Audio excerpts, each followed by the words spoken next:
Bum bum bum bum bum bum bum bum bum bum bum bum. The Peter Dislike Show.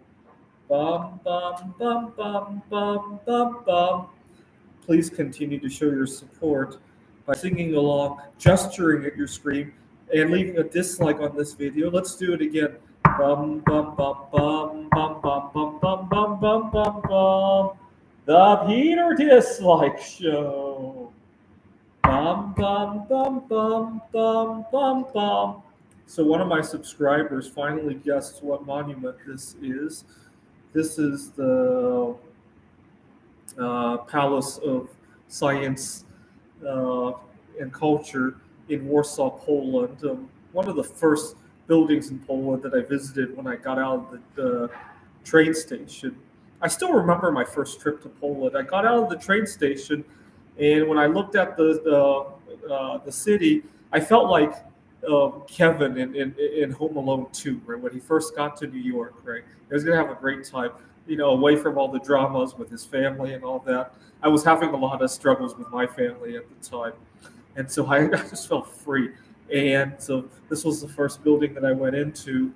At the time they were doing an exhibit about the Titanic, and so when I got into the elevator in the building, it was a really old elevator. It shook and it went pretty fast. It didn't have glass windows, which would have made it really nice to see, but it was probably very fast.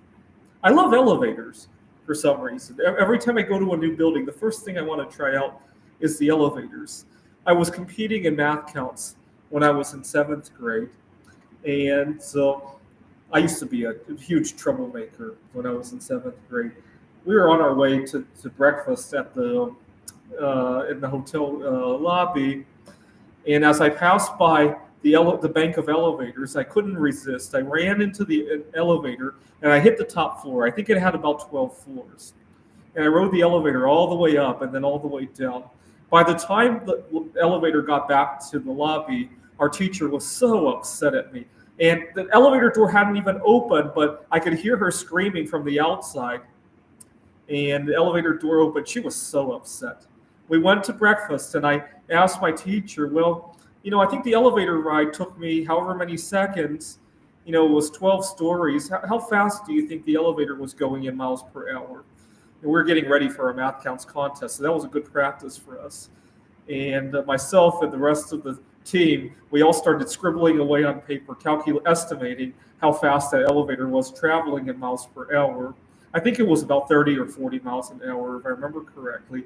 And as soon as we were talking about that, our teacher was cool, and she forgot how upset she was about me running into the elevator.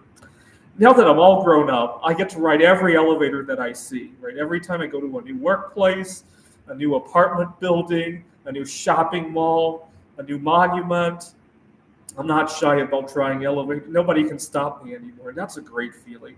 One of the first freedoms I got when I moved out of my parents' nest was the freedom to play with every elevator that I see around, right?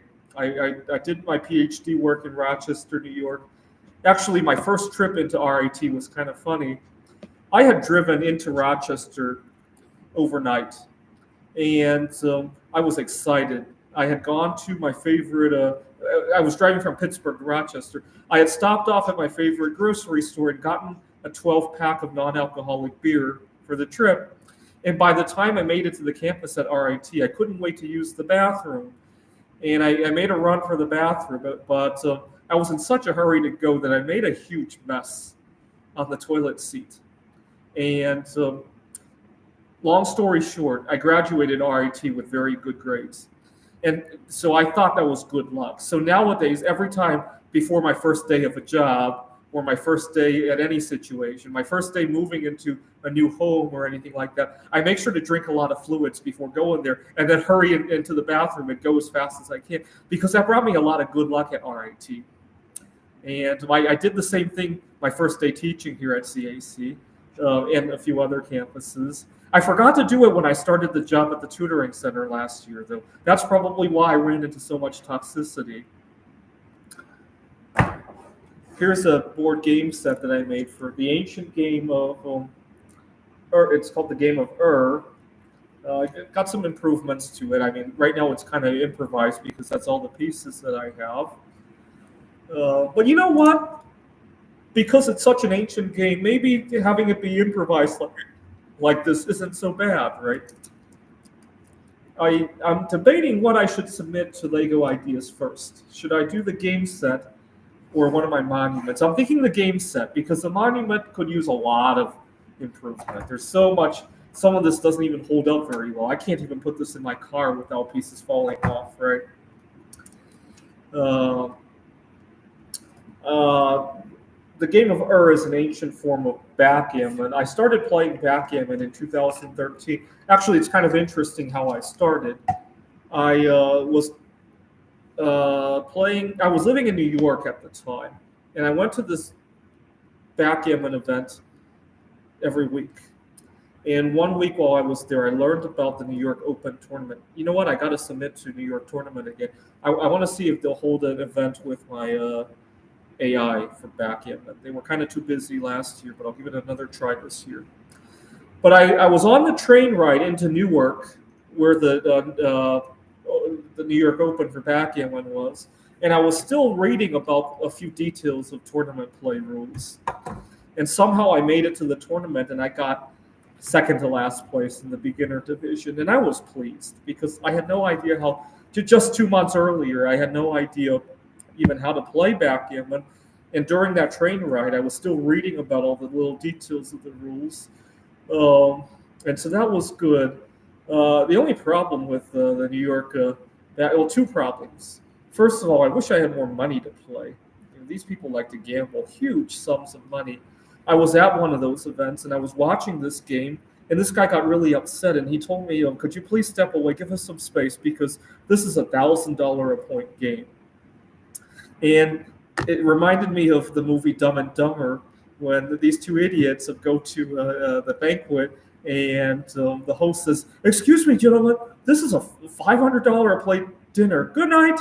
And he didn't think that the two idiots would have any money. And $500. I'm like, okay, sure. Put us down for 10 plates just in case we want seconds.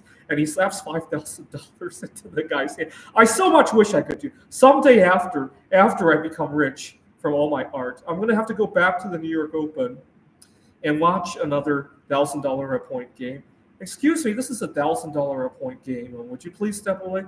"Okay, can I join you guys? Here's $1 million, just in case we double a little bit too much." I can't wait to. I really want to do that. I really do. I've been dreaming about that ever since I got kicked away from that game. Other than that, there was another issue. I had a little bit of a disagreement with one of the other guys there. He was upset that I talked to his girlfriend.